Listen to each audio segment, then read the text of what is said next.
They were fearsome rulers of the ancient world for over 1,000 years. Wherever they went, they conquered. And wherever they conquered, another city sprang up.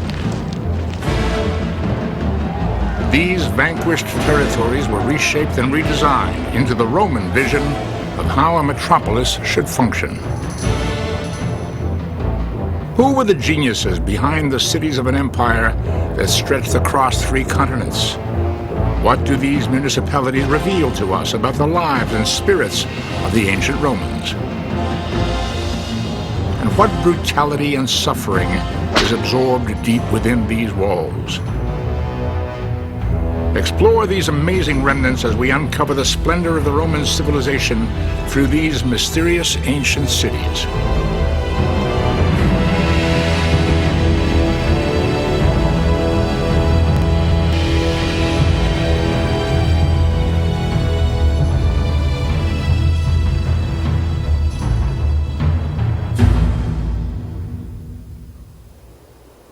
Many think of ancient Rome as a shiny metropolis, land of the emperors. I found Rome a city of bricks, and leave it a city of marble. Augustus, first emperor of Rome, 14 AD. But to understand how Roman culture spread across the ancient world, one must understand the beginning of the city that would one day be known as Rome.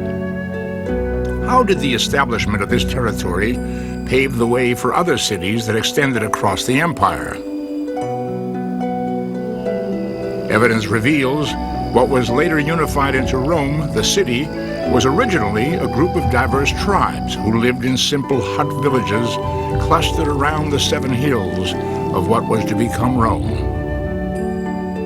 Historians believe these settlements were originally ruled by kings who lorded over the farmers who lived in the fertile hills and valleys along the Tiber River. Of all the tribes, the most intriguing were the Etruscans. But who were these mysterious Etruscans? We know nothing about the Etruscans except what they tell us through their art.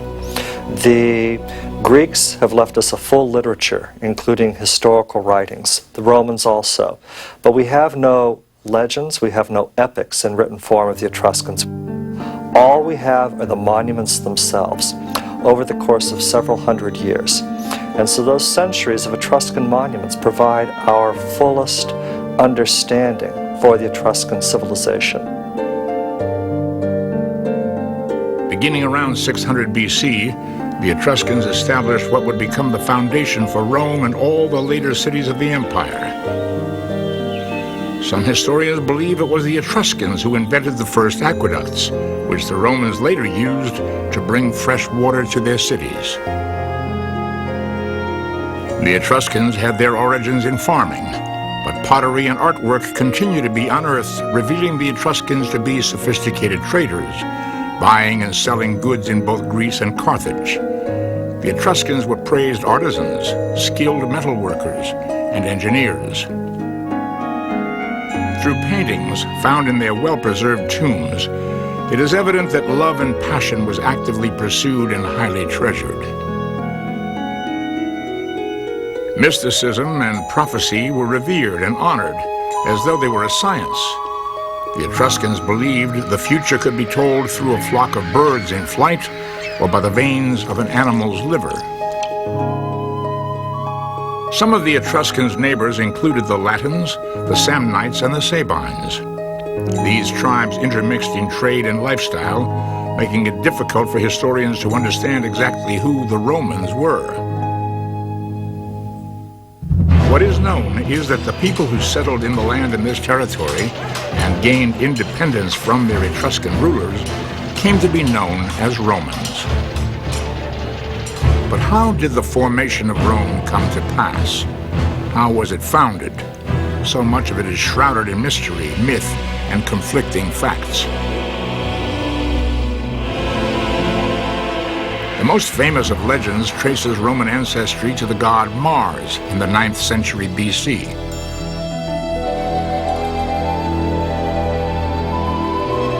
This primal god of the Latin race had impregnated a Vestal virgin who gave birth to a set of twins named Romulus and Remus.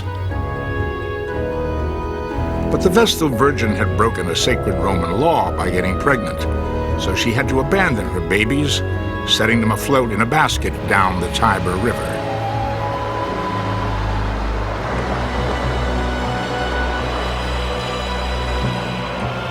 They don't drown. The Tiber had flooded, it recedes, the basket's safe.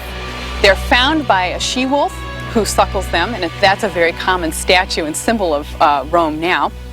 But that's important because it means that Romulus and Remus, as founders of Rome, are actually semi-divine, and it allowed the Romans to trace their lineage back to a god. Legend has it that as an adult, Romulus killed his twin brother to become sole ruler and king. Where did this legend begin? Some believe that historians of the period made up the story to give divine justification for conquering outlying regions and making those cities over to be like Rome. The god's role in the twins' birth and life also allows Romulus to continue on his devious course. King Romulus invited people from all over Italy, even fugitives, to settle in Rome. He did this in order to expand his base of power. Doubtless, the country held many fugitives, men lurking in woods or caves, hiding in mountain clefts. There were certainly no women among this desperate horde. The ancient historian Livy, 11 AD.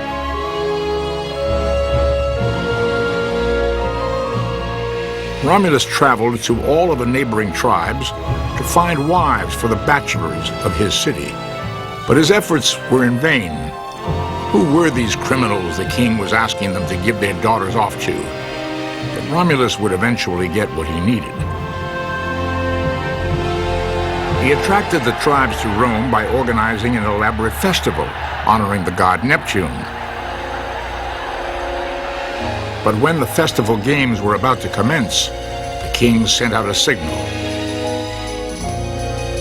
Rather than entertainment, horror and devastation preempted the evening as young Roman men raided the arena and raped the young Sabine virgins.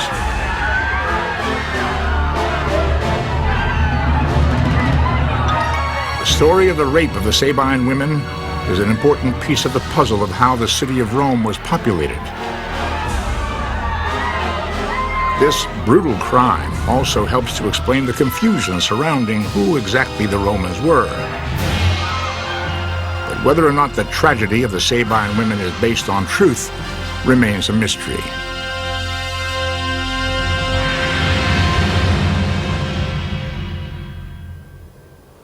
But was there really a king named Romulus, founder of the city of Rome? A number of archaeological monuments have sprung up throughout the centuries, giving credence to this famous legend. One such monument is the Casa Romuli, positioned on the Palatine Hill. Some historians speculate that this hut was once the home of Romulus, Rome's first king.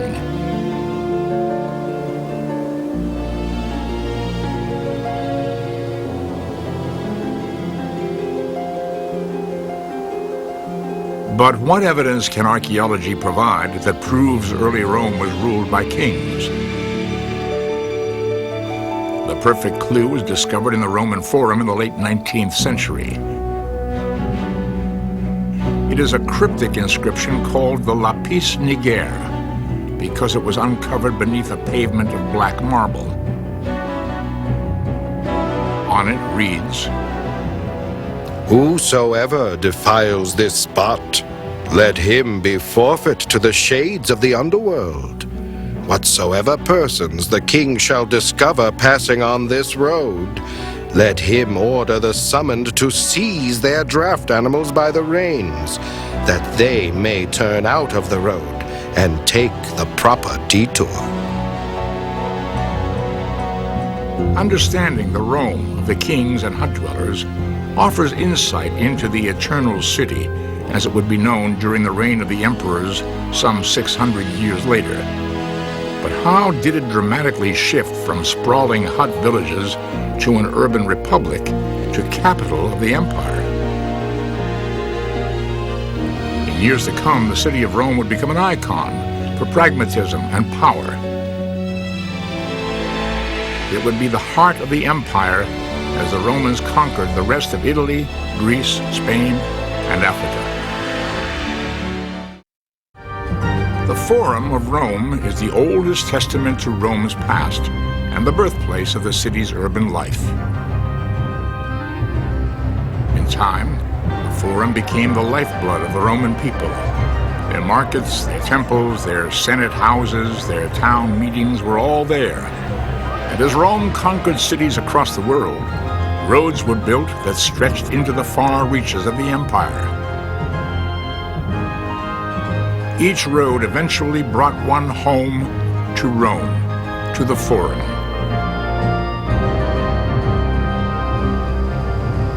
Beginning around 509 BC, Rome went from a unified settlement of hut villages to a republic, ruled by a governing body called a Senate. In the late period of Rome's republic, during the 2nd century BC, many wars had been fought and won. The spoils of these victories provided the money to build the new city.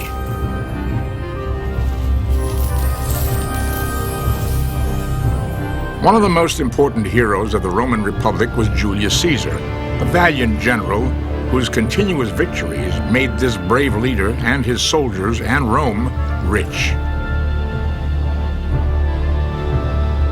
But as he had millions who adored him, Julius Caesar had enemies as well.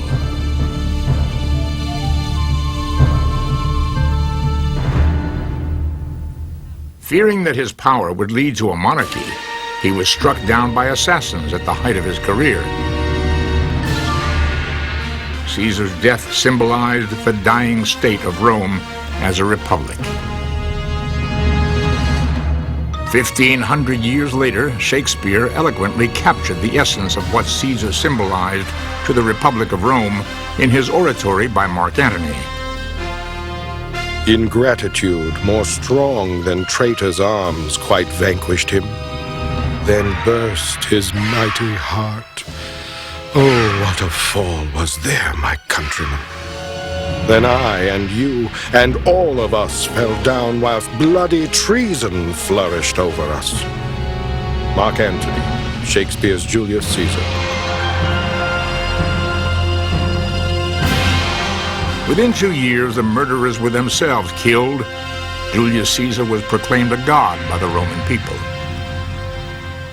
But the death of Caesar made way for his adopted heir, Octavian, who later would earn the title of First Emperor, Augustus Caesar. He was the guy who succeeded in doing the impossible, which was to hold the Roman world together. And he, at a very young age, fought through and defeated his rivals. Then the main problem of Augustus's whole reign is holding on to power, consolidating power, and setting up a structure that is going to hold the Roman world together for the next 4 centuries. And in many ways, that's what he succeeded in doing. There's an old expression that Rome wasn't built in a day. Likewise, no one emperor can take credit for the imperial city. Each successive emperor sought to leave his mark by erecting massive structures for the good of the public and for his own immortality. Most accomplished this through invasions of territories and their establishment as Roman cities. This would be a Rome of glory, Rome of the emperors, starting from the 1st century BC and ending about the 5th century AD. As the city grew to become the largest, most sophisticated city of its time, it attracted a diverse group of people with a variety of occupations, diversions, and pleasures. Some celebrated this diversity, and others criticized it. Rome beautifully juxtaposed virtue and decadence.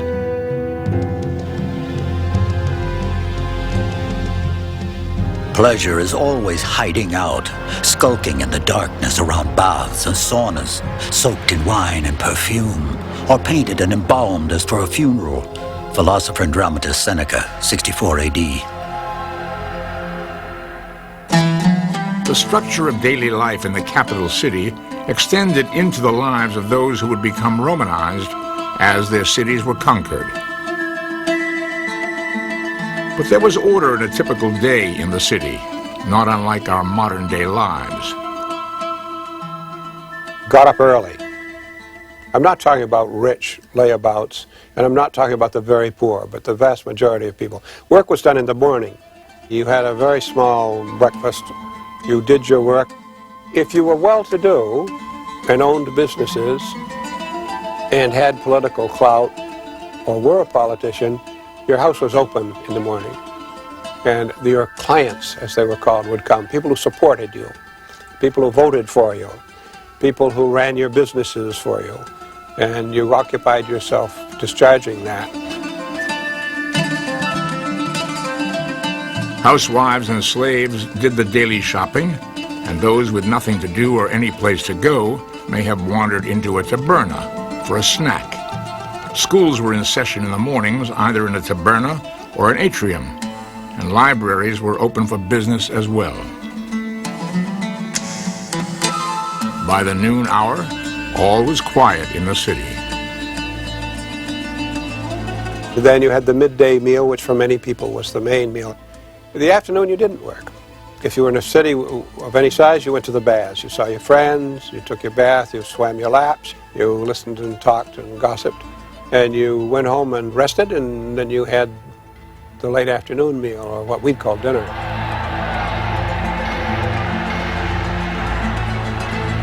In the early evening, one might take a stroll to Circus Maximus and watch a game, or to a taberna to gamble. Those with problems to solve might visit a fortune teller or a temple.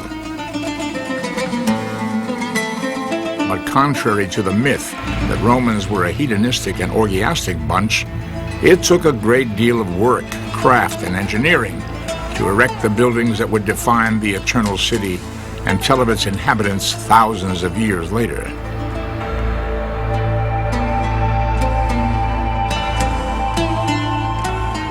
Imperial Rome was the stage on which soldiers, slaves, entertainers, statesmen, and prostitutes all played out their roles in a backdrop of increasing grandeur. It was one which was to be adopted by cities in faraway lands as a sign that the Romans had conquered.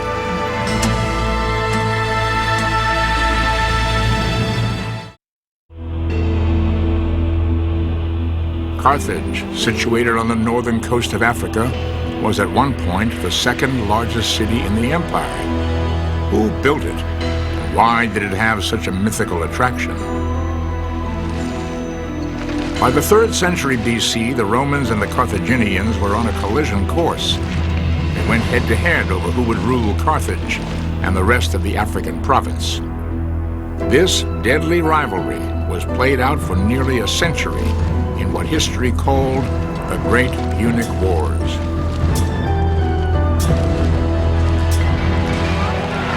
It started with Hamilcar, the famous Carthaginian commander, warring with the Romans over Greek-occupied Sicily. The Carthaginians invaded Messana, Sicily, but were immediately wiped out by the increasingly powerful Romans.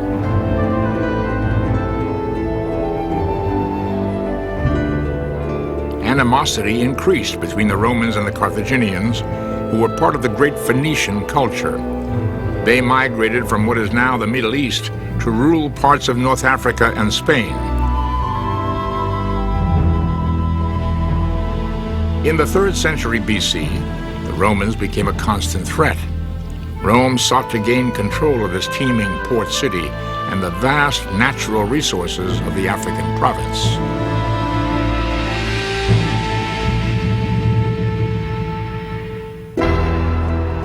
However, unprecedented challenges for the Roman legions would come not from Hamilcar, but from his son, Hannibal. Hamilcar was about to cross to Spain with his army and was making sacrifices. Hannibal, then about 9 years old, was teasing his father to take him too. His father, still angry at the loss of Sicily, led him to the altar and made him swear to be the enemy of Rome as soon as he was able. The ancient historian Livy, 13 AD.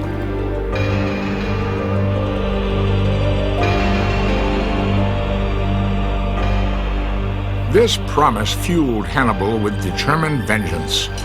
At age 25, he fought relentlessly, sending Roman legions all over the Mediterranean, chasing after him. Hannibal was able to go through Spain, up and over the Alps, and very quickly make his way down through Italy. And this happened between 218 and 216. In those 2 short years, the Romans fought 3 major battles and lost pretty much a whole army. The particular battle that broke them was the Battle of Cannae, which happened not far from Rome. No one could have anticipated it. It was one of the most clever strategies in military history.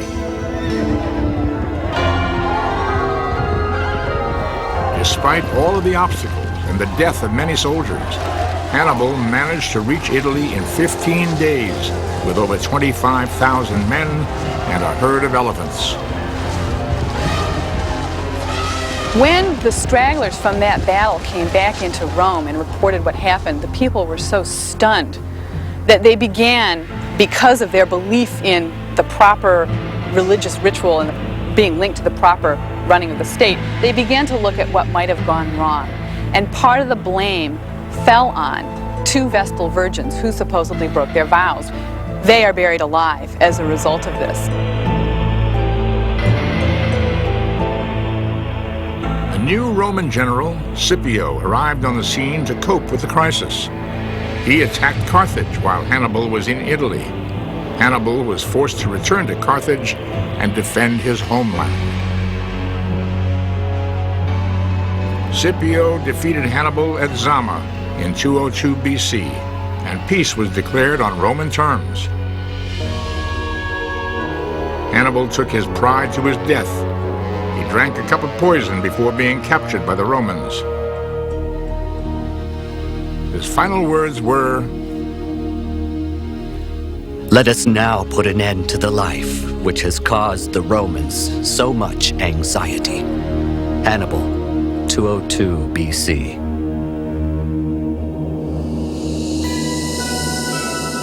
Like Rome itself, the founding of the city of Carthage is shrouded in mystery. According to legend, the beautiful Phoenician queen Dido founded Carthage around 800 BC. As the story is told by the ancient poet Virgil, Dido captured the heart of the Roman hero Aeneas, sole survivor of the Trojan War.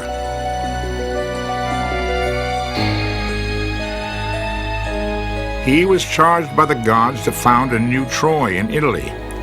In the course of his mission, Aeneas turned up in Carthage and met the queen. A passionate love affair ensued.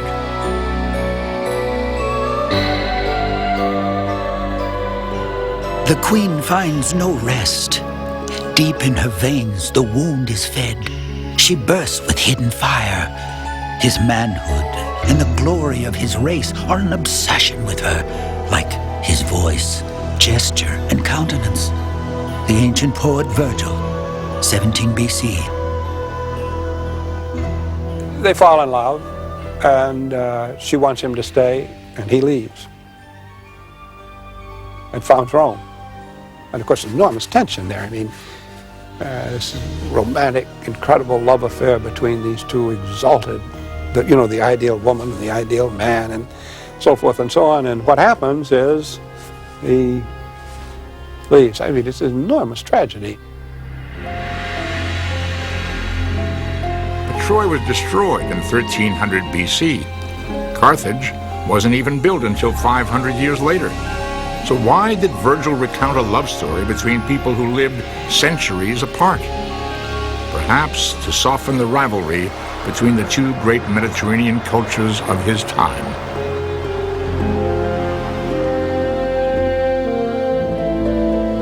this ancient Phoenician metropolis was destined, like so many others, to become a Roman city.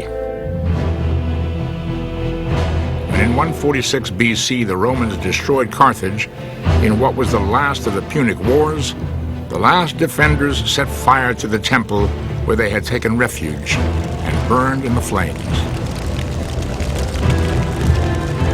For 10 days or more, after the Roman legions had plundered the city of all its riches, fires raged. All those who had surrendered were destined to become slaves. Every building left standing was obliterated. But how did Carthage become Romanized? How did it become the second largest cosmopolitan city in the empire after Rome?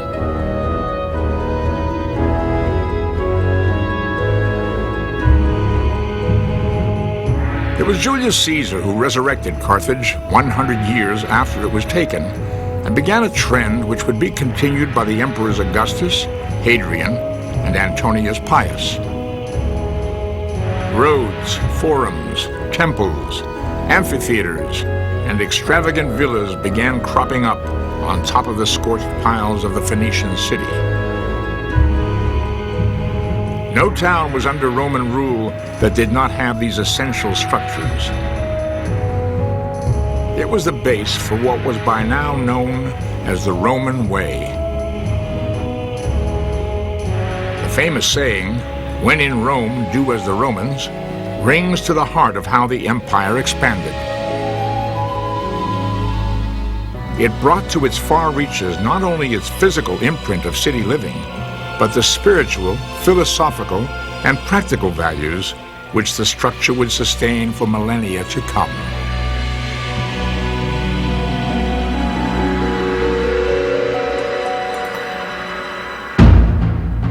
According to Roman legend, the fate of the world rested in the hands of one woman. Her power was mightier than the gods.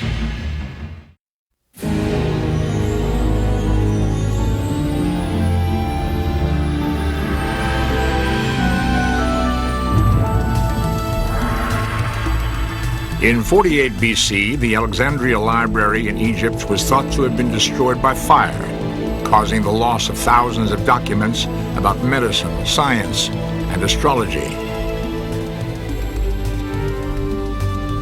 In 31 BC, Egypt became a Roman province, resulting in the suicide of Egypt's queen, Cleopatra.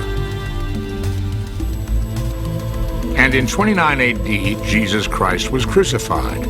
A handful of followers spread the new religion. Its converts eventually numbered over a third of the world's population.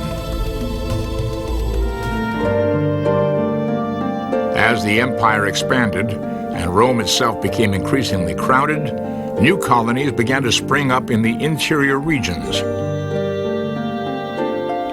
In Italy, as throughout the empire, these cities were a microcosm of the eternal city. Three perfect examples of Roman colonies in Italy are Cosa, Alba Fucens, and Palestrina. What made these small cities thrive in a rapidly growing empire were their strategic geographical positions, a strong civic pride, and special attractions which would draw crowds from throughout the empire.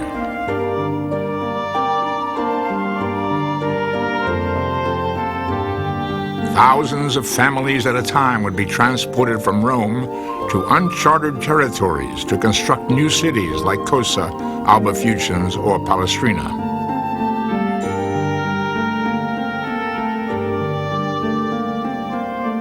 The Romans divided their parcels of land equally among all sons, which may seem like a good idea at first glance, but with each successive generation, the plots got smaller and smaller. To increase the size of their land holdings, Roman families encouraged their sons to leave Rome and set themselves up in one of the outlying colonies.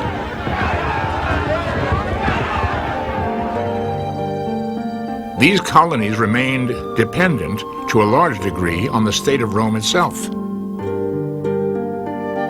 Under Roman law, those who were obedient were rewarded. Transgressors were punished and responsible to not just their city, but the state as well. This perpetuated a sense of unity and an incentive to be obedient. In turn, Rome offered protection, order, and open trade throughout the empire.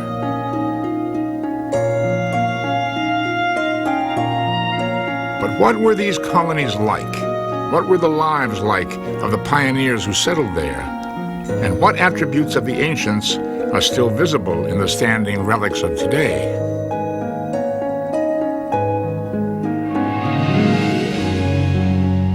Cosa, poised on top of a hill in beautiful Tuscany, was originally built as a military base to protect the Romans from their enemy tribe, the Volsci. Its strategic position enabled Cosa to keep a vigilant eye on a major Roman highway, the Via Valeria, which stretched up the coast from Rome and through the Tuscan hills.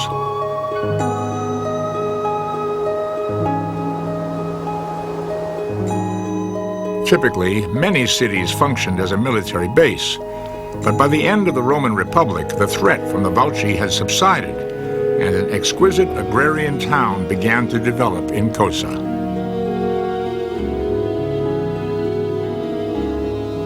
It's at that moment that you start seeing little houses being built all along the insulae. With a colony like Cosa, Rome was reproducing itself.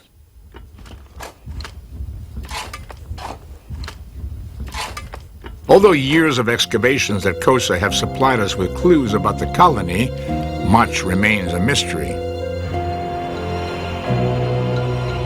It is clear that the city had periods of abandonment and resurrection. The problem of getting water to this mountaintop city appears to be the reason Cosa did not continually thrive, and some of the latest evidence reveals a horrific end to this community.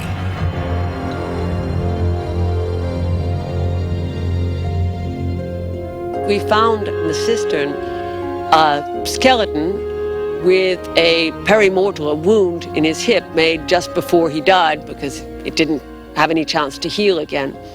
So we think that along with a decapitated skeleton in the neighboring cistern, suggests that this little 7th century settlement came to a very violent end. Alba Fucens, on the other hand, was a small city that had a balance of functions and resources which allowed it to survive to the end of the empire. But civic pride was the fabric that held this city together and strengthened its political link to the Eternal City. Alba Fucens was situated in a small valley high in the Abruzzi Mountains, the land of sheep herders, farmers, and loyal soldiers.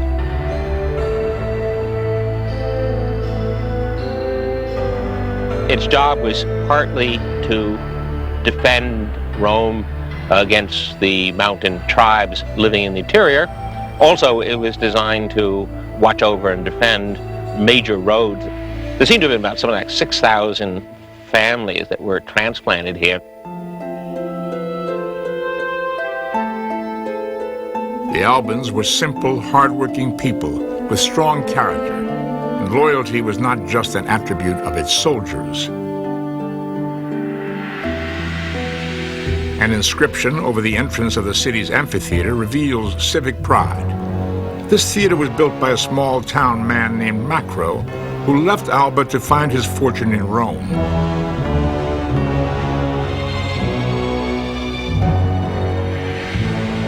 He earned an important position in the Roman government. Success did not make Macro forget his roots. This kind of loyalty was common. It was a stabilizing force for Rome and its colonies, despite the distance between them.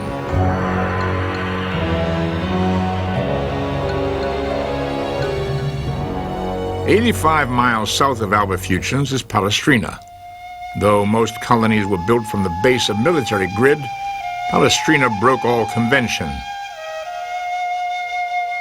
It blended various aspects of city life, the spiritual, the political, and the entertaining in one enormous structure, which made this city famous. Palestrina was perched high up on a hill and looked down on the capital, Rome. A powerful and enigmatic cult deity resided in a shrine within this massive structure in Palestrina. Her name was Fortuna, known to all as the goddess of fortune.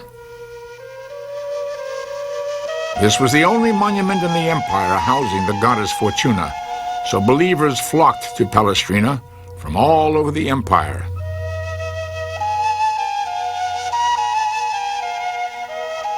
Where did this shrine come from? And where did the people of Palestrina get the idea of building such an enormous shrine? The people of Palestrina were helping the Romans in their territorial conquests. Is it possible that this was their opportunity to create a great monument glorifying these victories? After all, they had been mesmerized by the dazzling cities of Greece and Pergamum.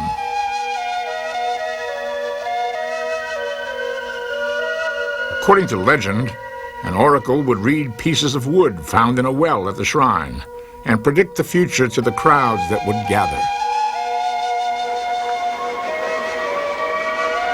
But what sort of people would come to have their fortunes told? When they first built the shrine in the 2nd century BC, it impressed everybody. High and low, great and small, all came. So I think you must imagine people assembling from all round, and above all, coming out from Rome. But in the civil wars of the 1st century BC, the fate of Palestrina took a deadly turn when it allied with the wrong side. This led to the massacre of the entire male population. Palestrina declined in importance from this point on, but the shrine remains a testament to the city's grandeur.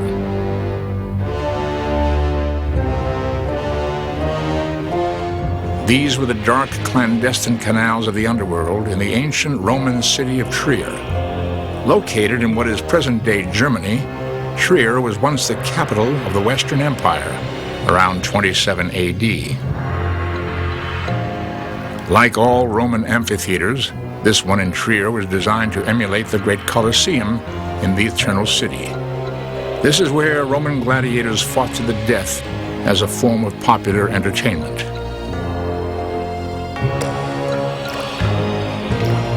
Within the dank, dark walls of the theater's sewer system, a number of mysterious inscribed tablets were discovered which provide clues to the ancients' relationship with the underworld. If you wanted to wish a disease onto somebody, or even death, or if you wanted to cast a love spell, this wish was written onto a lead tablet. The tablet was folded and put into a place that reached into the underworld. The people of Trier seemed to believe in black magic. They would often honor the underworld through graphic reenactments. This theater, rich with the spirit and relics of its people, is one of Trier's oldest surviving Roman structures.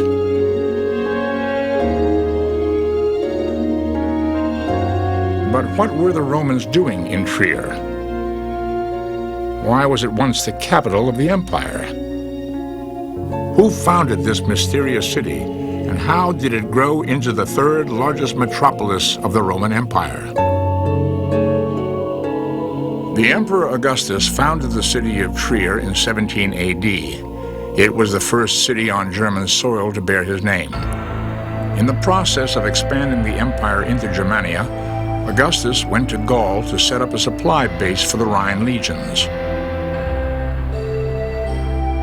Trier was perfect, located in the heart of the Moselle Valley, with shipping access to the Moselle River.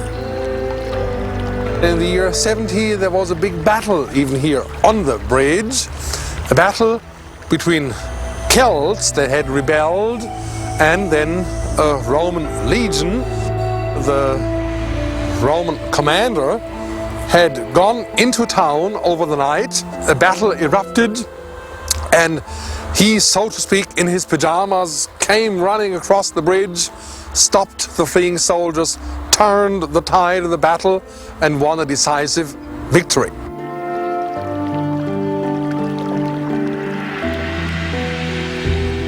As a result of this battle, the superstitious Romans would toss coins over the bridge to pacify the river gods.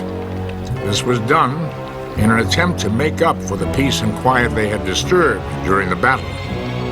Even today, one can find coins that have been tossed in the river as a gesture to the gods. Trier was always an important city, rich from trade and strategically fortified. Trier saw the reign of 6 Roman emperors, but the most important one was the Emperor Constantine. Constantine had resided mainly in Trier. He was determined to turn the city into a capital befitting his vast ambitions. These are the ruins of what were once the opulent imperial baths known as the Kaiserthermen. They were comparable in size to the famous baths of Caracalla in Rome.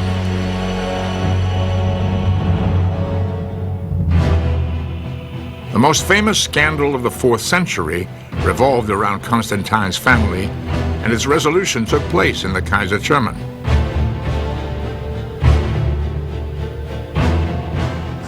Constantine had been married twice, and his second wife accused the son of the first wife to have committed adultery with her, and so Constantine had him put to death. But the wife was found out, and she was taken into an overheated bath and smothered in the hot steam.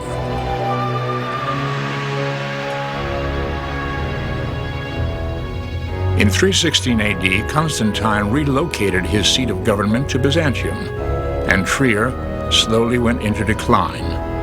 The Rhine army was eventually withdrawn, and the rich upper class returned to Rome, leaving the town vulnerable to invasion. Like all of the cities of the ancient Roman Empire, Trier became recycled into modern life, a testament to its endurance.